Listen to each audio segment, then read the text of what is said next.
record. And here we go. Welcome to another Zoom call, everyone.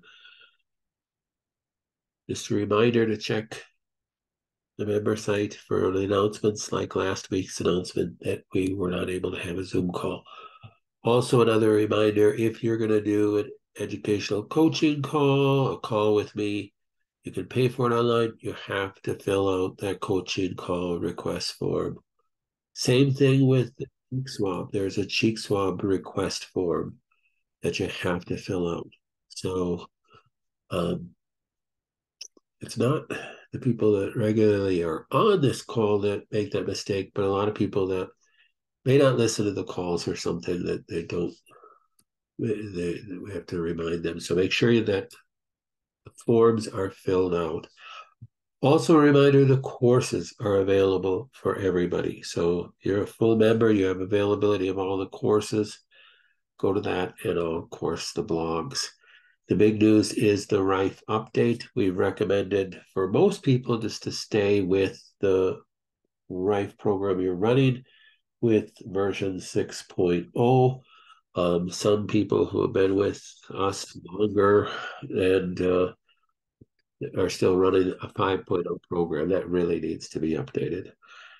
Updating your computer and such, all the information and the videos and such are on the member site. So look at the member site for information whether you should update it. Everybody's missed the deadline now to update your F117. If you started with us in the last 4 years, you have an F122, but before that, you might have an F117, and you had that opportunity to update it. We sent out an email, and so did True Rife, and so that window is closed now. Okay, let's get to the questions. My one breast is being completely eaten away by the cancer, slowly but surely. Is that normal? Well, it's never normal.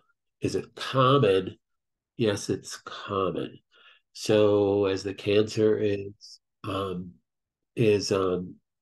continuing to grow, it can be basically kind of devouring the rest of the breast tissue. That's actually a better scenario than the tumor just getting larger and larger and larger. So that's when the cancer is continuing to grow, and the breast is getting kind of eaten away. That's actually a better scenario than the scenario of the breast, the tumor getting larger and larger and larger. We've seen plenty of that over the years. That is a little scarier and doesn't always have its best outcome. We've seen this happen with other women with breast cancer, and their tissue seems to just kind of get eaten away, and then things stop. So, you're already doing everything you can. I know you've recommended you talk to your oncologist again. It seems like they're not really giving you any solutions at all. And surgery really isn't probably even offered to you at this time. So I don't know that I would change anything. I know this person that I think we have just talked recently, so I don't think there's anything else to change. I was recently reviewing my genetic summary. Near the beginning, under the section peanuts, mold, and caffeine, it says to avoid or limit caffeine. Text is bolded but not highlighted. Okay, so this is the genetic summary. So those of you that have started with us in the last couple of years, you know that you receive a full genetic report, then you receive a genetic summary, and then you receive a genetic action steps. So in the genetic summary, the only thing you need to pay attention to is the highlighted pieces. If it's not highlighted, you don't need to pay attention to it. It wasn't an issue with your genes. Later in the section on tumor suppressor genes, the HIF1A, it mentions that caffeine is a possible intervention. What should I make of this? Also, if that wasn't highlighted, you could ignore both those things. If it was highlighted, then caffeine. So just so you know, with HIF1A genes, caffeine can actually help that gene work better. So that's another reason why I have told all of you that drinking a little coffee is okay. I know there's naturopaths out there and natural doctors that, curse coffee and think coffee's just this evil beast that's destroying our health. That's not me. I don't believe that. Um, if you look at any of the latest non-biased studies, it actually shows that coffee can be beneficial for a lot of things. However, caffeine itself, if you have the genes on that first page of that summary, I don't remember the gene it is, that gene family, and you don't, and I highlighted that, then caffeine needs to be watched a little closer. So if you have a specific gene defect, you actually detox coffee quite well. And I used to tell people before that gene was identified, you could tell if a person detoxifies caffeine well as if they drink coffee and they have to urinate. So yeah, I love coffee. But yeah, typically if I drink a couple cups of coffee, I have to go pee. Well, that's a good thing. You're getting rid of it. Over the years of me practicing over the last 35 plus years, I've had people, I remember this one guy, this is not a cancer patient, decades ago, and he drank 7 pots of coffee a day, not cups, pots of coffee a day. This guy was a blue collar worker. He's the funniest guy in the world. I just loved this guy. He had rheumatoid arthritis and he had a serious coffee addiction. But I asked him, what do you go to the bathroom all night? Nope, coffee doesn't make him pee at all. Well, caffeine was an issue with his rheumatoid arthritis. He had an addiction to caffeine, and caffeine would stimulate more damage to his joint capsule cells. So we had to get him to cut way back on his caffeine, and just cutting back on his caffeine, there's no way we were going to eliminate it in his life. He just wasn't willing to do that, but it made a big difference in his symptoms. So I don't think everybody should be drinking, a ton of caffeine every day, but a little bit of caffeine can actually be beneficial for the HIF1A gene. So that's all I'll say about that. So read the instructions at the top of your genetic summary. It says you're only looking at the highlighted genes. That the highlighted genes are the ones that you have issues with, nothing else. I'm getting ready to submit a second cheek swab for supplement recommendations. How does one know when it might be a good time to do a RIFE update? Been almost a year, but faithfully using it, been doing well, but my PSA is recently going up. So it depends on the cancer. So for prostate cancer, really the only time you need to do a RIFE update for prostate cancer is if there's metastasis. So if there's known metastasis with prostate cancer. With other cancers, it depends. If the person's getting worse, it's good to check that RIFE update thing, and I'll check and see if you need a RIFE update. If you don't, I don't do it. So a lot of you send in your cheek swab forms and you check general recommendations. You might make some notes, and you might check RIFE update too, and you don't need a RIFE update. So I don't charge you for a RIFE update. So you could check that, and I'll check. Most likely the answer is no, you won't need it, but I'll gladly check and see. What do you think of the Gallery test? So I'm very familiar with the Gallery test. I've had the rep contact me multiple times. I met with the rep one time. The Gallery test doesn't interest me at all unless the person does not know if they have cancer and they want a good cancer screening test to find out if they have a high probability of cancer. The Gallery test you cannot tell a person via the results of the Gallery test that they definitively have cancer. But you can tell a person that there's a really good chance that you have cancer. You need to go and get further investigation. So for a person that has already been diagnosed with cancer, already knows they have cancer, already has been through treatment of cancer, to me, the Gallery test is of absolutely zero value.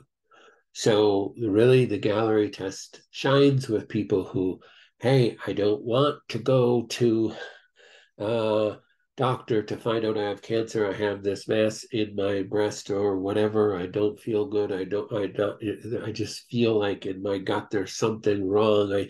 And you want a screening test, well, then the Gallery test can be a good example. There's other tests like this as well, using the same technology as the Cologuard test, but that one you have to go to a medical doctor and get it prescribed. But that one only tests for colorectal cancer. It uses the same technology as the IVG test. For those of you who remember back 4 years ago when the IVG test was available, uses DNA recombinant technology. So it's a valuable test, but if it does not give you a score like the IVG test gave you, that's what made the IVG test so unique. The Gallery test does not do that. So as far as grading your cancer, as far as knowing if you're getting better or worse, etc., to me, for someone who already knows they have cancer, there's zero value. So, and I explained that to the rep, and we never went any further because this didn't make any sense at all to my patients. I have the opportunity to get photodynamic therapy locally, funds allowing. How often and how many sessions is reasonable for me for my current condition? Both are expensive. I was going to do the Gallery because of my unexplained elevated AFP. I would not say that the Gallery is going to give you the information that you want for that. But then thought, why not do the photodynamic therapy instead, at least once? So understand, photodynamic therapy that is offered, I would investigate what tools that they're using, what equipment that they're using. If it is true photodynamic therapy, then I would say if you have the option to do one or the other, I would do that. We've talked about this. I think this question about photodynamic therapy came up, about 6-8 months ago. There's no patent on that term. So photodynamic therapy means light therapy. So there are laser companies that are selling lasers as photodynamic therapy. I know that true photodynamic therapy does use lasers. That's why it's called photodynamic therapy, but it uses a drug, a chemical, and it's very specific to the cancer, and it's pinpointed. It's more elaborate technology than just a level 1, 2, 3, or 4 laser. So I would investigate that. But for sure, I would choose a therapy over the test. I'm on a water pill, small dosage, which is not helping very much. Doctor is concerned about electrolytes. I have a recipe for 1/4 of both cream of tartar and Himalayan salt with warm water. I know salt isn't the best with thyroid issues. Can you give me any suggestions? So if you want suggestions to increase electrolytes, so electrolytes are minerals. So, if you want to increase electrolytes, and typically when you're talking about electrolytes in your body, you're talking a lot about sodium and chloride and potassium. So again, how do you increase those? It is with salt. So it is using salt. So there's products on the market that are for electrolytes. What do they have in them? They basically have salt. So if your purpose is just to increase those levels, then using salt in a form of Himalayan salt may be appropriate. You got to look at your blood test though and see what you're low on. So, well, no, I'm not low on potassium, nor am I low on sodium and chloride. It's not an. It's I'm not. If sodium and chloride are low, then just taking salt is going to increase them. Um, if um, if if not, then you don't need to do that. So look at a blood test, but I don't see anything wrong with doing that. And I don't see that harming your thyroid gland. If you're low on sodium and chloride, you do need more salt. My understanding is that for individuals doing radio chemotherapy, okay, we already, this person and I had a conversation, so we're going to skip that question. Is there something safer than baby aspirin to take? So if it depends on why you're taking this. Do you test for this with the cheek swab? I can if you ask specifically for it, if you're asking something to help prevent blood clots. So I know there's alternative perspectives on using aspirin and using baby aspirin, which is I think 88 milligrams of acetyl salicylic acid to help with clotting. I don't think even from an alternative perspective, I know there's some studies that have come out that it can damage your heart, it can damage the blood vessels, taking it on a long-term basis, what they used to. I think they still may recommend taking a baby aspirin, every single day for people over a certain age. I don't know if that is even, a recommendation anymore. Um, uh, I do think that with some people, yes, it did cause cardiovascular damage taking it on a long-term basis, but taking it for a short-term basis because there's a potential clot formation, I don't see anything wrong with that. Um, is there other things that you could do to help prevent clot formation? Yes, garlic is probably your number one thing as a blood thinner from a nutritional perspective. And then using lumbrokinase and nattokinase. Those are two enzymes that can be very beneficial. Those are in both the product called ClearTox and the product called Clear Circulation. Clear Circulation has more things for blood vessels in it, but the ClearTox has more things to help detox. It was mainly put together to help detox the ill effects of the COVID vaccine and any RNA, DNA vaccines. But clear circulation might be another thing to think about too. And like I said, garlic. I continue to experience vaginal dryness, which is worsening to the point that I dread intimacy. I think it is called vaginal atrophy. I could try using a cream suggested by my thyroid doctor, which contains a compounded vitamin A and E and hyaluronic acid, and with a tiny bit of testosterone. Would this be safe given my diagnosis of breast cancer? What are my options? So, from an alternative perspective, vaginal dryness or vaginal atrophy, typically the recommendation would be bioidentical testosterone with a testosterone cream. So is that a negative for breast cancer? The answer is yes and no. So there's a possibility that excess testosterone will store in your fat cells and then through a process of aromatization will break down into the quote unquote bad estrogen. That can be an issue. However, that can be managed and monitored. So there's also evidence that using testosterone for with people with breast cancer can actually have great beneficial um, attributes.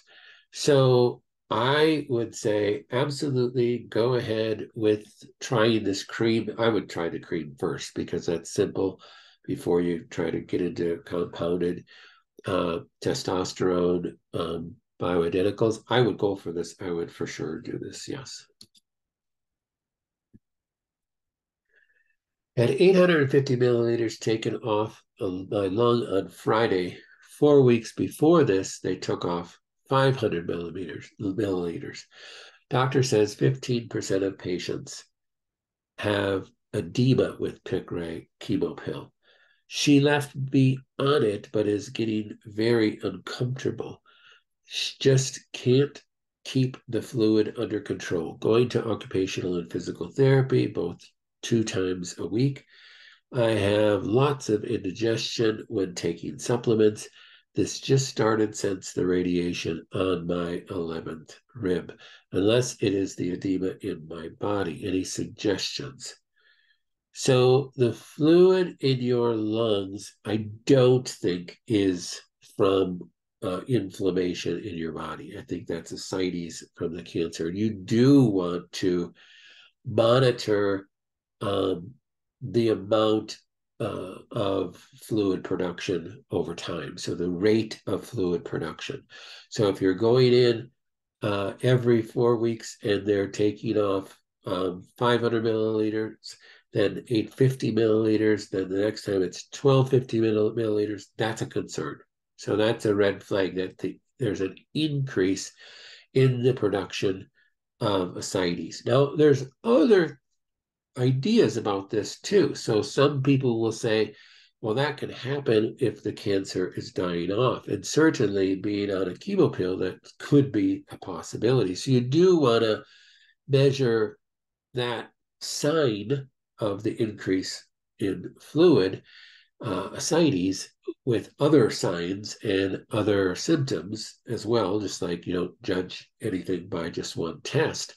But if there's an increase in ascites, then that is got to be a concern, at least, to be investigated.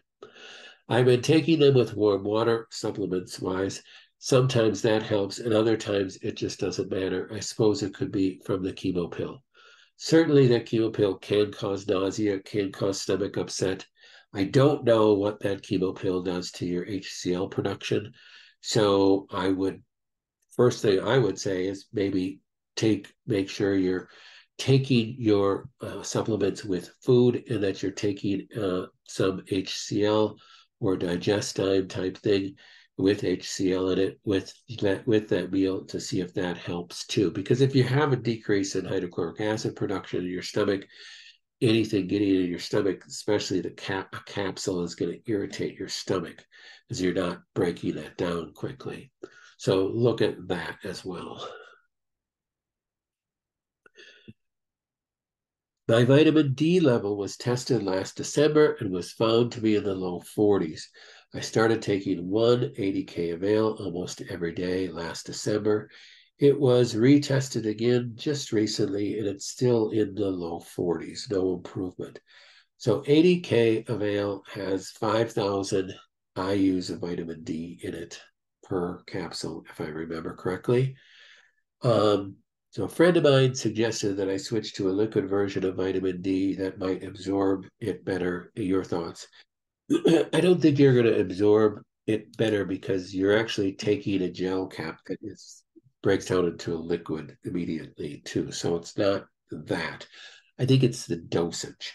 So I think you eat. So I don't know what your VDR gene looks like. That's your vitamin D receptor gene picture looks like. I'd have to pull up your genetic profile again.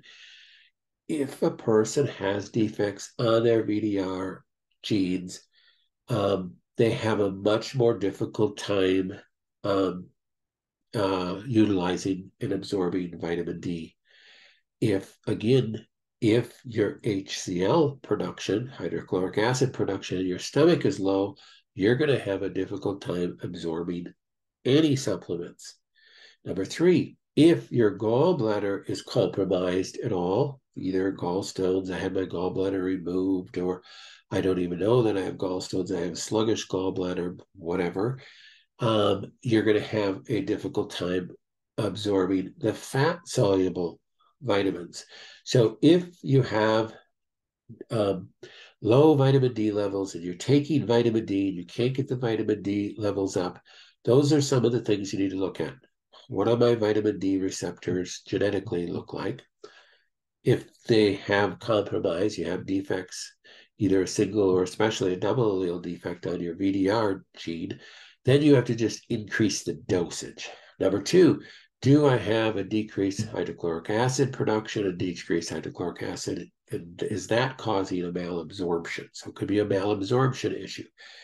Number three, do I have gallbladder issues and a decrease in bile production?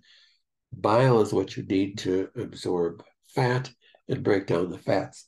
The vitamin A, the vitamin D, the vitamin K, and the vitamin E are all fat-soluble vitamins and need bile in order for you to be able to utilize them correctly and to get proper absorption. So those are the things that you want to look at. That's why I like that clear balance. Sorry. That's why I like the clear digest, the digestive enzyme that we have private labeled as Connor's Clinic Clear Digest, because it has, I was just telling Dustin this just today, I think, because it has HCl in it. It has a good balance of enzymes for breakdown of proteins and carbohydrates and fats. And it has ox bile. It's the only digestive enzyme that I've seen, there's probably others on the market, that have all three of those things. You need HCl in order to digest food in your stomach. Otherwise, stuff's going to go into your duodenum, only partially digested, and you're totally setting yourself up for H. pylori infections. You need digestive enzymes to take pressure off your pancreas to help you digest anything in your food. And then how many people have sluggish gallbladders? I mean, lots. So adding that ox bile is certainly a huge help for a lot of people. So if you even, people that have so if a person has no gallbladder because they had their gallbladder removed, then you can just go right to that. And you need more than what's in the clear digest. You need ox bile. So to get an ox bile supplement, we have them in the store.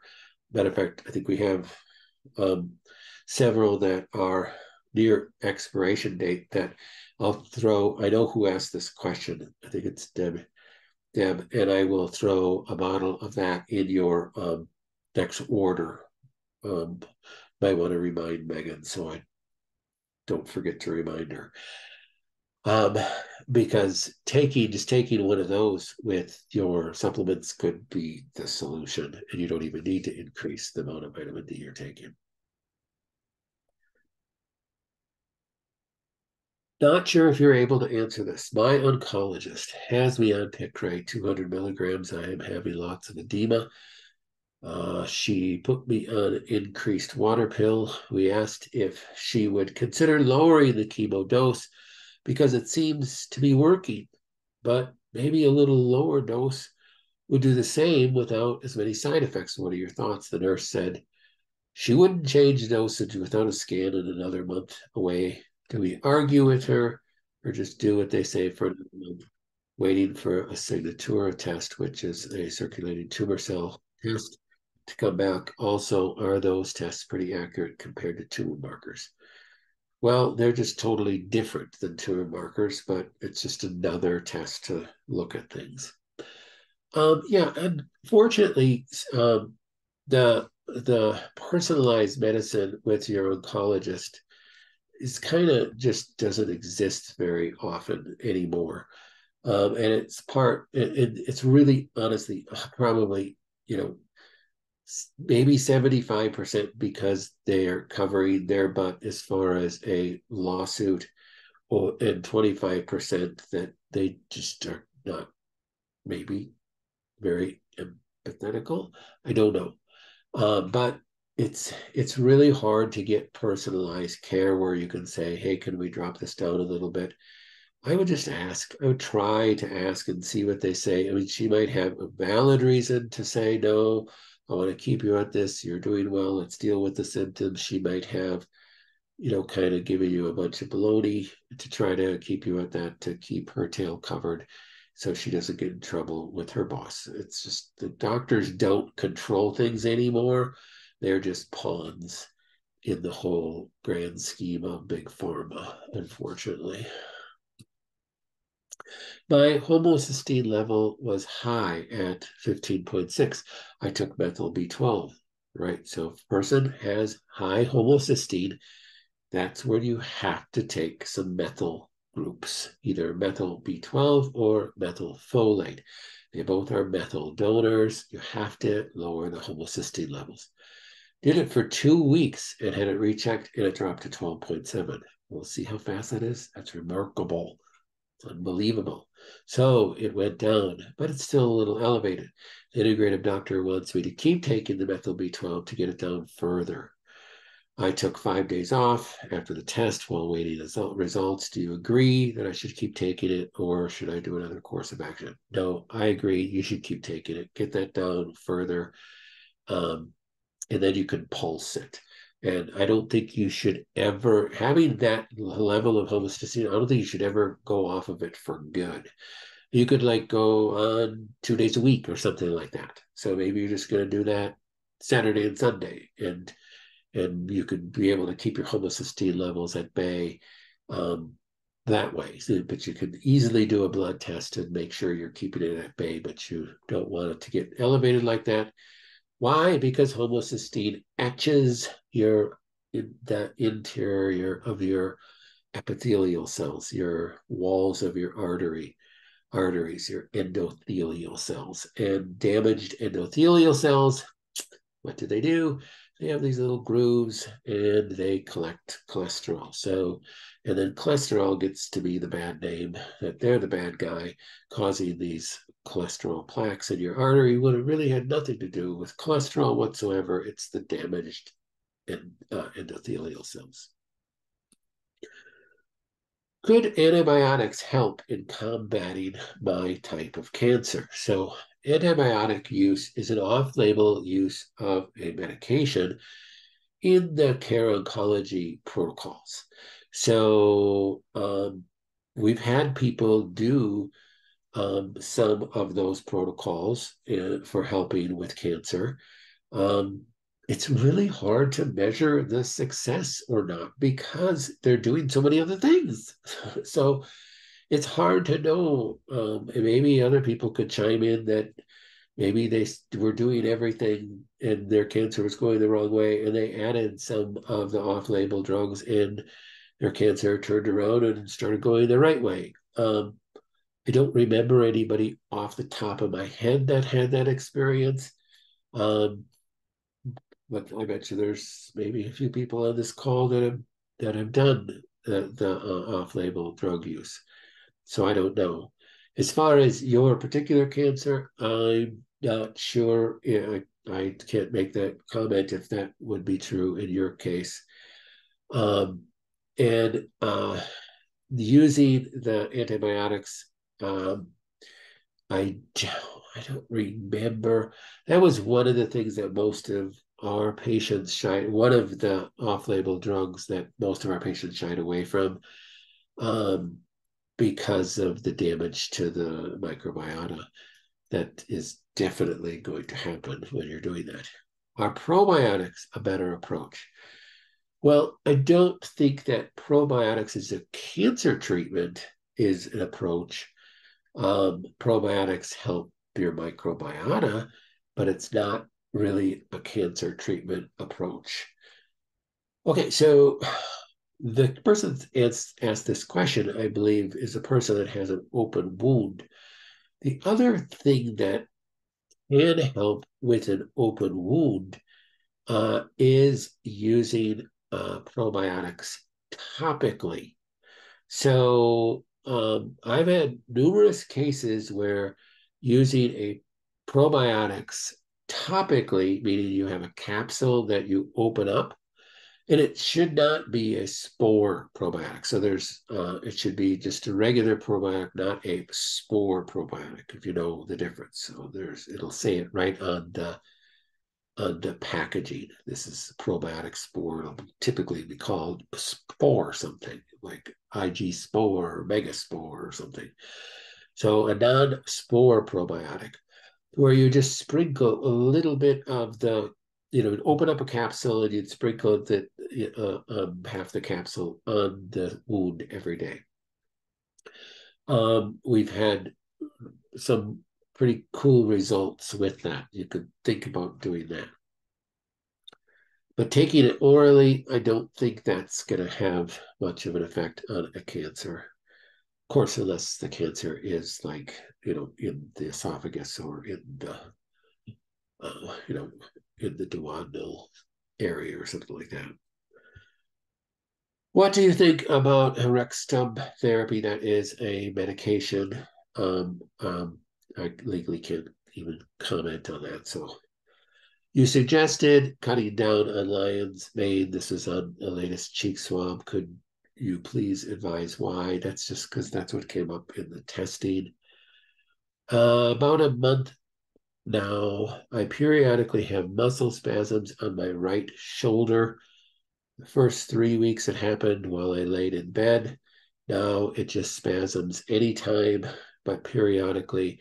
Could this be linked to the cancer? So this person has head and neck cancer, and yes, it could be affecting just the space occupied lesion of the cancer where the cancer is. It could be affecting the brachial plexus. That's the nerve plexus that's coming out of the cervical spine, and it goes also backwards to the rhomboids and the trapezius muscles, and that could definitely be causing some of the spasms. Going to the chiropractor, getting those work done can be helpful. Anything you can do to decrease inflammation could be helpful. Using ice, hot, cold packs could be helpful. Using a TENS unit could be helpful. Any anti-inflammatory nutrition could be helpful. Are there certain gene variations I should be looking at in my genetic report to see if glyphosate might be causing a problem in my body, or is it just any of the detox-related genes? I'm already taking 2 teaspoons of liposomal glutathione and 3 tablespoons of ground turmeric per day. So the glutathione is going to help both phase 1 and phase 2 in the liver, plus it's going to help with intracellular detoxification of glyphosate and anything.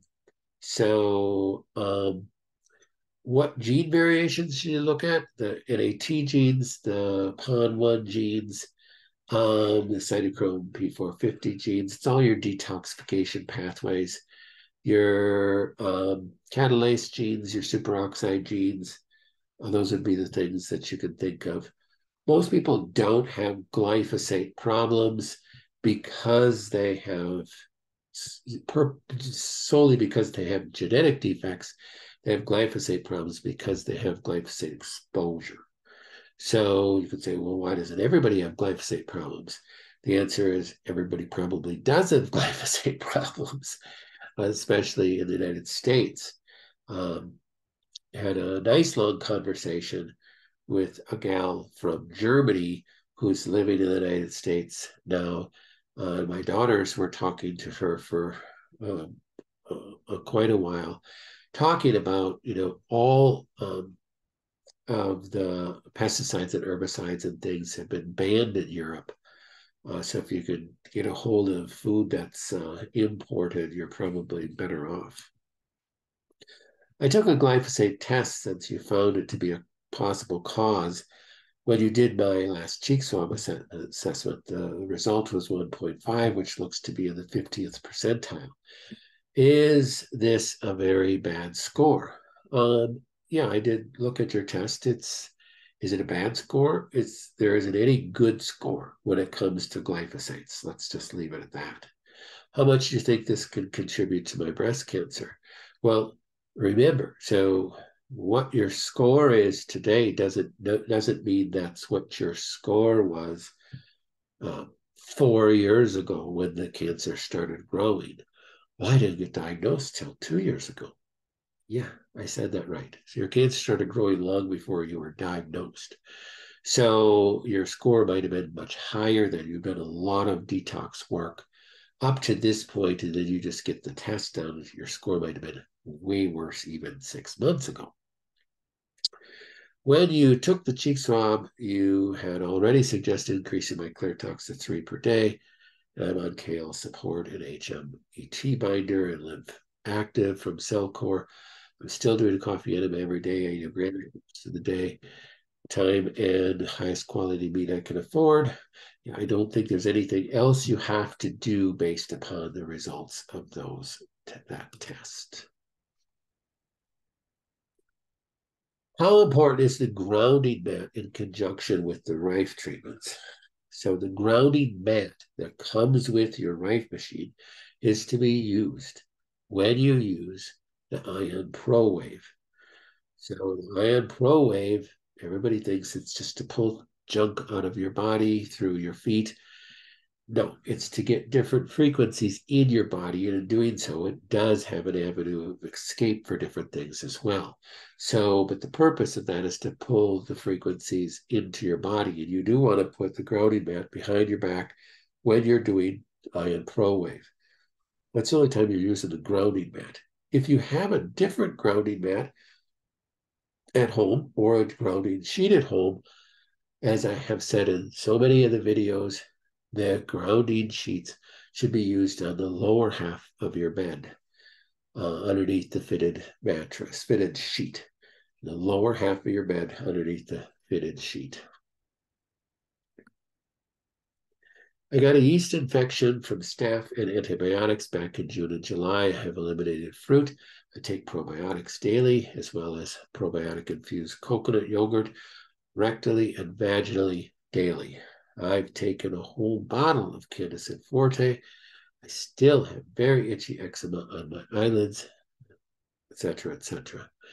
What am I missing? How do I get rid of the yeast infection? So Candida is a very difficult thing to get rid of because the systemic Candida is just a sign of other ill health too. So when you're doing other things like chemotherapy and all this stuff, it's just really, really difficult. You have to just be patient with yourself. You're doing all the right things. These probiotic infused yogurt rectally and vaginally, you're just trying to get probiotics in every orifice of your body is what you're trying to do. And then just, all the other good things that you are doing, there's just not a whole lot more that you could do. We can't be adding more supplements to your protocol. You're just on so many things. Let's wait till you get through the chemo, and then we can discuss possible next steps with that. What do you think about using mistletoe injections and in an infusion form?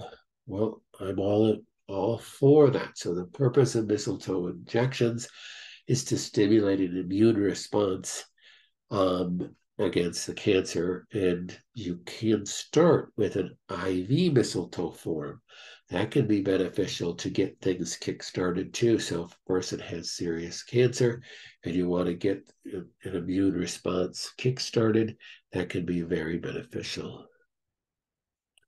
What are your thoughts on RSO, Rick Simpson oil? So Rick Simpson oil is very, very highly concentrated THC from marijuana. So Rick Simpson oil can be very beneficial. It comes in a little syringe tube because it is like tar in its consistency. It's very, very sticky. If you let it warm up, it becomes a little less viscous and you can manage it a little bit better. But you got to be careful with how much you take.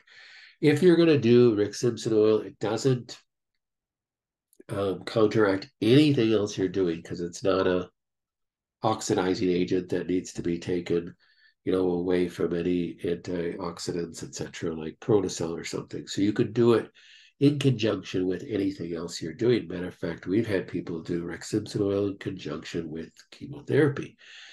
Now, Rick Simpson oil has to be, make sure you source it from the most honest source you can find, that they're actually, um, you know, yeah, it's a clean process that they're using, because in order to extract the THC from the marijuana plant, you have to use some sort of extraction process. And usually they're using something like Everclear or even isopropyl alcohol. But then no harm, no foul, because you're heating it up and burning all of that off.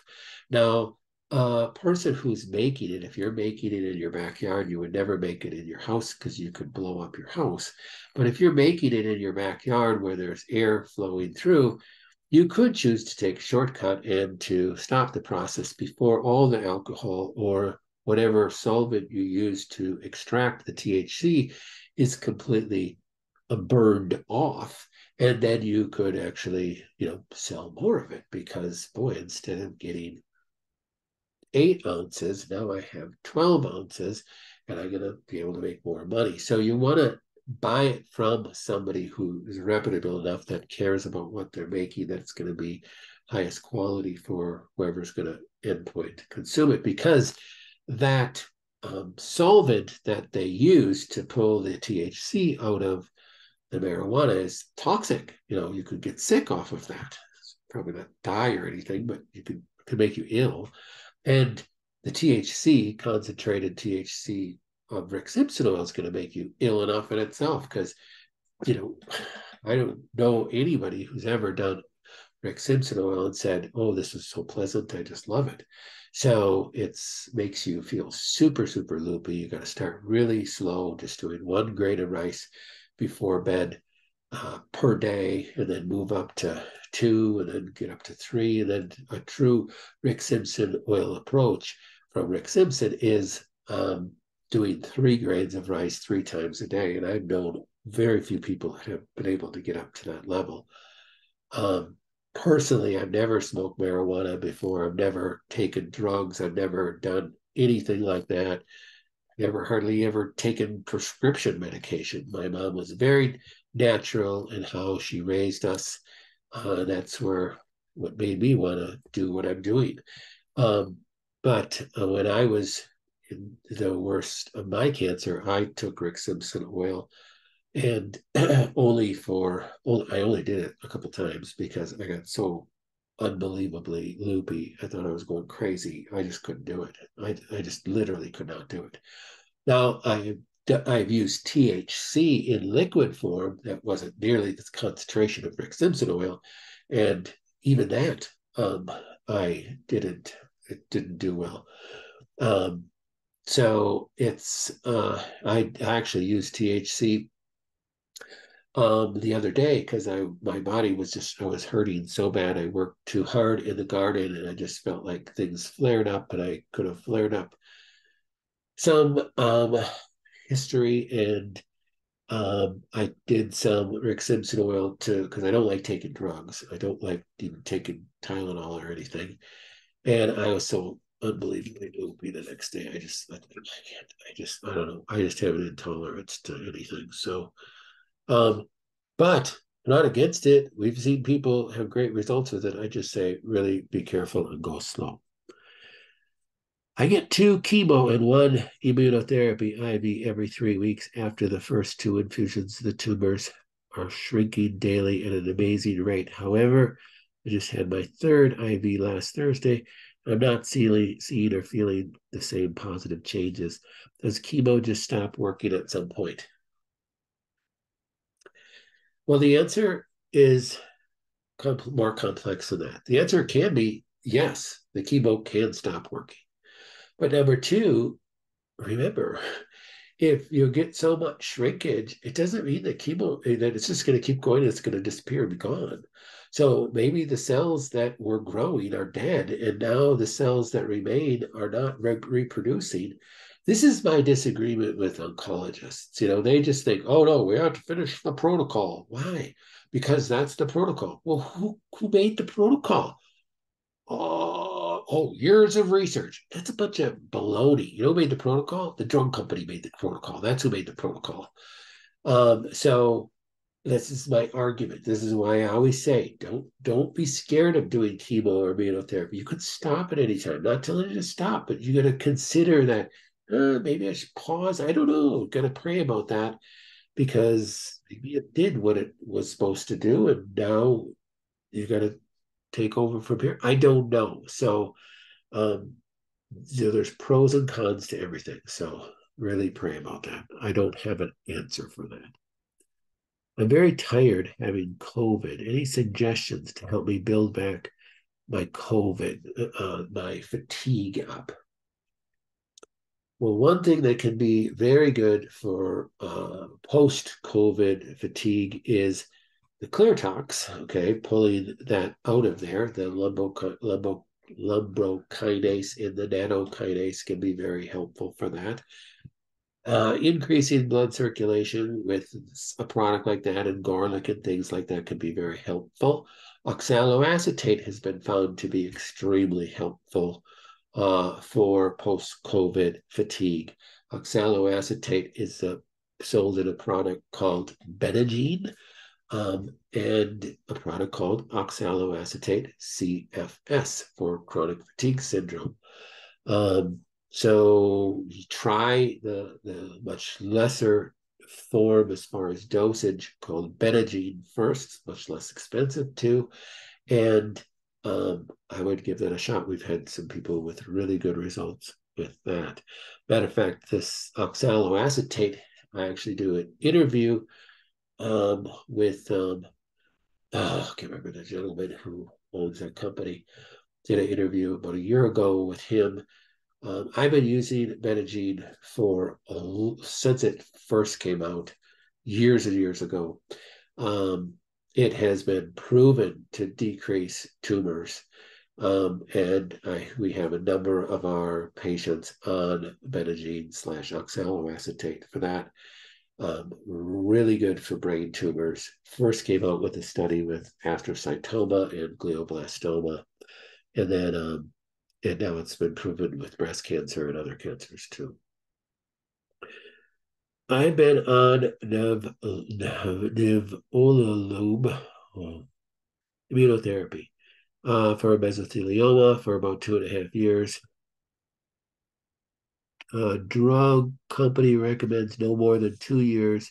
When we crossed the 2-year mark, my liver numbers started to rise. Last month, my oncologist halted the treatment because the liver numbers were high. And I don't know if it was because they had to limit it to 2 years because of that reason, because it started to negatively affect the liver or not. Put on prednisone yesterday to try to bring those numbers down. Any suggestions?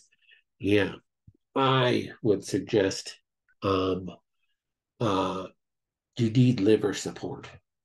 So if there's damage to the liver from a drug, you need to, number one, do everything you can, everything you know to help increase the detoxification of the liver. One of those, hot packs to the liver, coffee enemas, castor oil packs on the liver, all your liver support supplements, running the liver program in the normalizing frequency folder on the Rife machine, using Ion Pro Wave, doing saunas. And if you're like, I'm doing all those, well, what else could I possibly do? Another great help to rebuild the liver is liver tissue. So I mentioned this a few weeks ago. Designs for Health has a new product called Organ Synergy. Organ Synergy. It's in capsule form and it's in powder form. It just came out with a capsule form, so we don't have that on the store yet. But the powder form we have on the store. And it has organ tissue, liver, and some other organs, all from bovine sourced, New England, clean sourced animals. And that can be really helpful to help build back the liver. But you need to really support those detoxification pathways. Um, every way you know how, every way that we've talked about, look at the detoxification course as well. And mainly the phase 1 and phase 2 and phase 3 section of that course. And then think about supporting the liver, building back with organ tissue. I have many lumps in my neck and groin. I requested an ultrasound to make sure none of them are blood clots. After scanning my arms and legs, I was told there are no clots, but all are swollen lymph nodes. Since I do have cancer in my lymph, would these all probably be cancerous? Should I be addressing those lymph nodes, helping them drain, heal, etc.? Yeah, they could be cancerous, sure. So how do you know the difference between a swollen lymph node or a cancerous lymph node? Well, the only perfect way to know is through a biopsy, but there's some hints. So a swollen lymph node typically will be more squishy. A cancerous lymph node is going to be more hard like a marble. So that's just one hint. Should I do lymphatic drainage? Should I do things? Well, everything that you're already doing, I would not do lymphatic massage. In this case, I wouldn't, there's nothing else I would do except exercise, motion, and sauna and everything else you're doing, supporting downstream from the lymph system, which is supporting the blood, supporting the liver, and that's phase 1, 2, 3, 4, 5, 6, making sure your bowel movements are going well and making sure you're doing coffee enemas. In the oncotype score, something I should pay attention to? Is the oncotype score something I should pay attention to? Yes, it could give you some clarity of whether you should do chemo or not. So if you had a score of, a really high score, that would tell you that maybe chemo should be in the cards. If it's a really relatively low score, then that would kind of confirm that you don't want to do chemo. So that's the only way I would use it. I asked the oncologist, they're supposed to be looking at 21 genes specific to tumors. Then why doesn't it tell me what they found? Seems a bit sketchy to me. It's a newer test that came out a couple of years ago, and it's just how well you'll do with chemo. So I don't actually understand the complete physics of the test itself, so I can't really comment on that.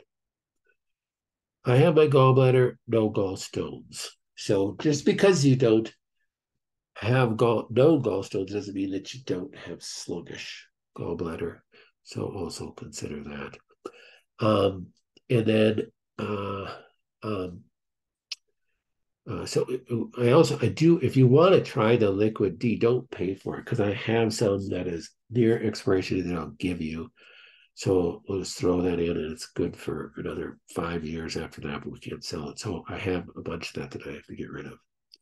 Since my third chemo last week, I had pains that come and go in my ovary regions like menstrual cramps, but I'm not menstruated in a year and a half. Could this be from the coffee enemas or from the vaginal yogurt infusions or an autoimmune issue beginning from the immunotherapy or other ideas?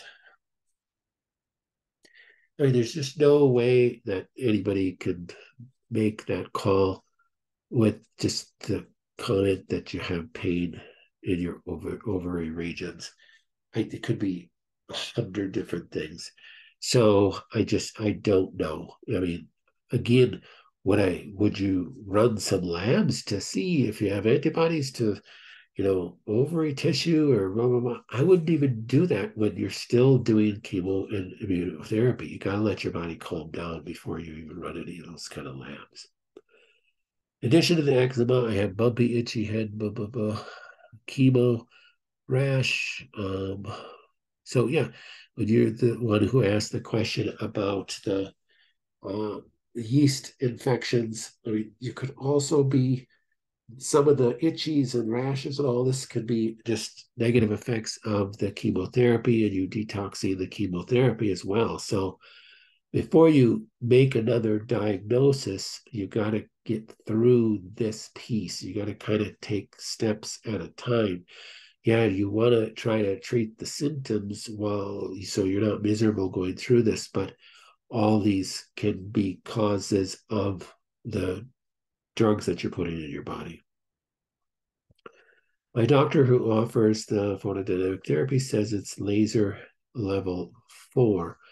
He's good friends with Dr. Karlfeldt, so he knows about Karlfeldt's way to do PDT too. So I think Dr. Karlfeldt's way that he does the PDT is the correct way.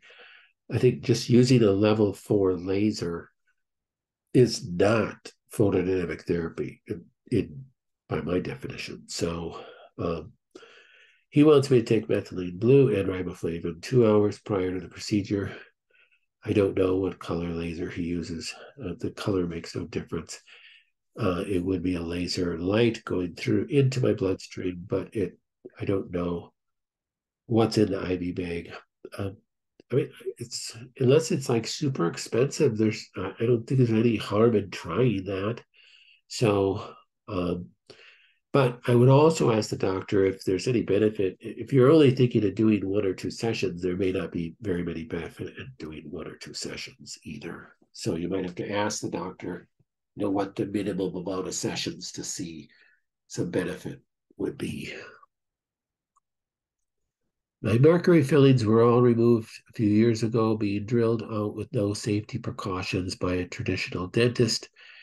I had an appointment with my biological dentist last week. I still have 2 crowns that show metal underneath the white caps. My biodentist said they are a mixture of metals, but not mercury. He was not concerned about them. What are your thoughts? Well, I would default to the biological dentist then if he knows that they're not mercury. I forget you if you check for metal toxicity. Is it safe to oil pull? If the metal is underneath the caps, then yes, it's okay to oil pull. I met with an integrative doctor today about addressing my toxic mold issues. She has a whole protocol of detox I need to go through, and she wants me to pause some of the supplements I'm taking from you until we have this done. She's concerned that it will be too much to keep taking everything. Is it best to contact Megan and put a pause on certain supplements till we're done with the mold detox? Okay, so I don't remember seeing a mycotox test. I don't remember if I went over a mycotox test with you or not.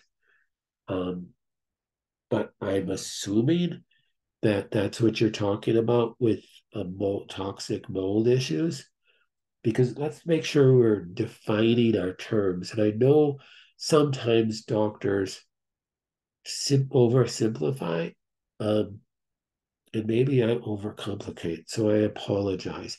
But I think clarity is important. So a lot of doctors say you have toxic mold issues. That's what we need to detox. Nobody has mold in their body. So a mycotox test is testing for what are called mycotoxins, which are toxins that mold produces. So exposure to molds produce these chemicals called mycotoxins. They're not molds, they're chemicals. So if you show elevated mycotoxins on a mycotox test, the first thing that you need to do is to make sure you don't have any current exposure, or any detoxification that you do will be for naught. Zero, nothing. You have to make sure you address current exposure. So if you have current exposure of black mold or aspergillus or Any of the molds that are listed on that test that produce these different mycotoxins, you have no business trying to do any detox. So that's number one. Then number two, then you start pulling these mycotoxins out. Um, it's not a simple procedure that you're going to reduce these in 90 days by just taking some different medications or some different pills. So beware of that too. And you need objective testing. So they better do a post mycotox test to look at and evaluate that.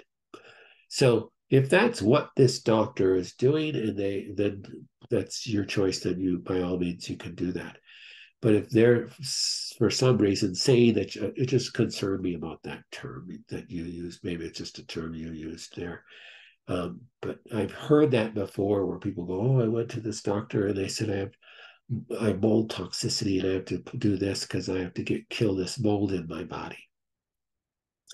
That's just not right. So I apologize for explaining that. Might not have anything to do with you and what your doctor is doing. It might be fantastic, but just wanted to clarify that for other people. Because people do the mycotox test and they think they have mold in their body, and they have mycotoxins in their body from molds that they've been exposed to. So that's what you want to get rid of. Should I continue with the Candicin Forte for my yeast infection? I have very low money afford. I would say no, wait on it until after you're done with your chemo and immunotherapy. Why is chemo given systemically and not directly injected into the tumors? Because they're treating your whole body, and I don't know of any chemos that are directly injected into tumors. Doc emailed back. It will be a fiber optic through. Okay, so that's good. So the fiber optic, that's good. So but the next question I would ask you is just what I said is um, to do to ask him how many treatments do you think it should be? I did have the mycotoxin test. You have a copy. Okay, I'll look at that too. I do plan to check the house and make sure I'm not getting any additional exposure, especially somebody like you, Deb, because you've been doing so much detox over time, and if your levels are still very elevated, my concern would be you have current exposure or recent exposure. So somebody that okay hasn't been doing any detoxification, has been living an average American life and got sick, and now they're going through some sicknesses, and you do a mycotox test and it's elevated. Well, that could have been from an exposure multiple years ago, right? But for somebody who's done so much work on detoxification, I guess you could say, well, it could have been much higher elevated, a year ago. And that is true too. So, but you do want to just rule out current exposure, just make sure.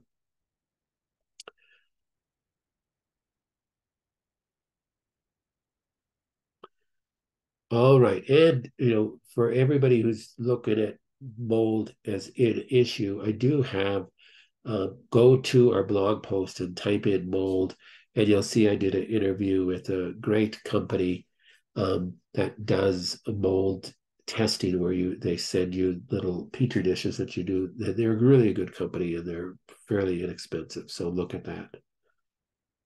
How do I get HCl and from where do I get this? Um, the HCl that I would recommend is a product called Clear Digest. Clear Digest. That's our product. And you only take any HCl product, you only take with your meals. You don't take HCl in an empty stomach ever. Any product that has HCl in it, you don't take it on an empty stomach. Clear Digest is the product.